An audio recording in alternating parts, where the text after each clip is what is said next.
jàmm mbokki internet wu Leuz Info TV am nañu mbégte dellusiwaat ànd ak yéen comme niñ koy defee ci seen bi bu fekkee gan nga aboneel nga bës cloche de notification bi waaye itam nga partagé ko ba ñeneen mën ci daal di jot dañuy dikk ak yéen ci lu soxal mbirum politique ak remaniement bi nga xamante ni président Bassirou Diomaye Faye daal dina koy amal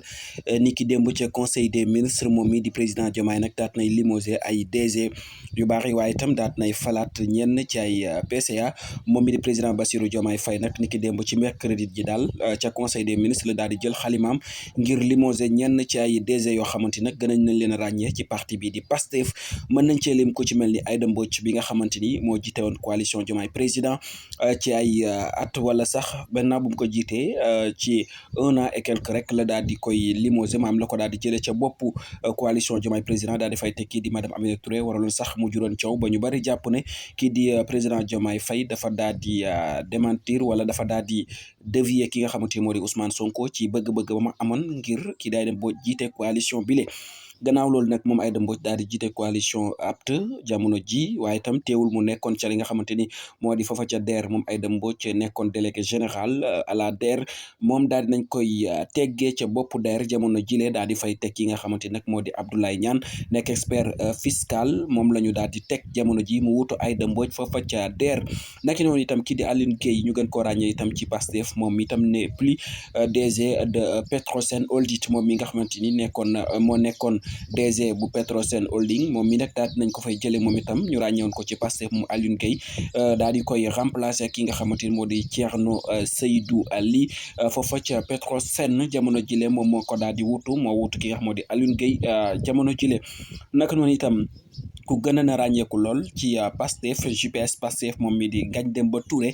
jamono ji itam moom mu nekkoon li nga xam moo di DG bu Somisen moom itam daal di nañ koy jëlee ca bopp Somisen ga nga xamante ni nag moo fa nekkoon DG moom daal di nañ ko fay jëlee teg fa ki nga xam moo di Mamadi Touré nekk ingénieur géologue ku lañ fa daal di teg jamono jile moom Ngagne Demba Touré nag ni ki démb ba ñu ko daal di limogé moom daal di nay bind ab bataaxal ci page Facebook am moom nag di daa sant yàlla bu baax a baax ci mission bi nga xam daal da ko fay amal muy ñaari at yu mu nekk foofa ca Somisen moom Ngagne Demba Touré doon fa doxal nekkoon DG ba nag jamono ji ñuy àddoo kii di président Bassirou Diomaye Faye daal dina koy limogé daal di fay teg ki nga xam moo di Mamadi Touré nekk ingénieur géologue la fa daal di teg teewul moom mi di président Bassirou Diomaye Faye ginnaaw ba mu limogé ñenn itam daal dinay falaat ñu bees ndax kii di Faly Seck daal dina koy nommé mu nekk président du haut conseil du dialogue social moom mi di Faly Seck nag ñu gënoon ko ràññee ci APR mu nekkoon ci ginnaaw kii di Amadou Ba bu APR ginnaaw ay weer wala ay at sax moom mi taxawoon jàmmaarloo ak Pastef doon wax ay kàddu yu ñaaw ñu ràññewoon ko lool mu koy yëkkati ci parti bi di Pastef moom nag kii di président Bassirou Diomaye Faye jamono ji daat na koy nommé moom Faly Seck mu nekk président du haut conseil du dialogue social jamono ji nag moom lañ ko daal di tabb ngir mu koy doxal ñu daal di nommé kii di Amadou Niang ñu nommé ko PCA bu je sais pas jamono ji ñuy àddoo moom moo ko daal di nekk li leen nag waral ñu bari daal di ci réagir ndax ku ci mel ni daa Mbodj la mu daal di xamle nag mooy ñu bari daal nañu waaj te pare te xam ne daal yëf yi moom dana laal ci ku nekk maanaam bàyyiwul kenn Ngagne Demba Touré gannaaw bu mu jógee ñu bëree bëri kii di Waly Diouf Bodiang ñu bari sax jàppoon nañ ne moom mii daal dañ ko fay daal di jële waaye jógee gu fa nag waaye dara weesagul kon nañu jàpp ne daal limogeage yi nga xamante ñu ngi koy amal ci DG yu Pastef Basirou Kébé ak ñi ci daal di aju ñëpp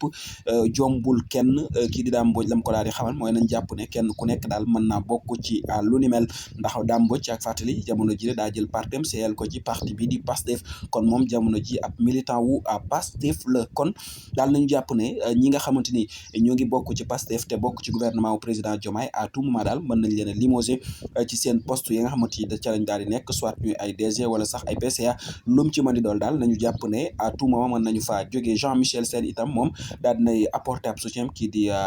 Ngagne Demba Touré ak témoignage yamu ca daal di xam le ne moom Ngagne Demba Touré ab xaritam la nekkul lekk frère de parti politique am mais ab xaritam la boo xamante ni itam la leen boole mooy liggéey ak li nga xamante ni moo di Sénégal moom moom mu gëm ne daal moom mii di Ngagne Demba Touré daal moom xaritam dëgg la waaye itam frère de partem la mu mel ni moom daal na koy soutenir moom Jean Michel Sène mi nga xam ne sax ñu bari jàpp nañ ne moom itam mën na jóge à tout moment ci DG bi nga xam daal na koy nekk moom mii di DG bu Azer jamono ji moom Jean Michel Sène kon daal lañ jàpp ne ay limogeage moom am na ci conseil des ministres ni ki mercredi bi muy ñi ñu leen citeel ku ci mel ni Aïda Mbodj Alioune Gueye ak Ngagne Demba Touré waaye itam ay nomination yu bees daat nañ koy amal ki ko def nag di président Bassirou Diomaye Faye ñu ngi leen sant baax di leen gërëm daañu di kàddu ak yéen ci yeneen xibaar jërë ngeen jëf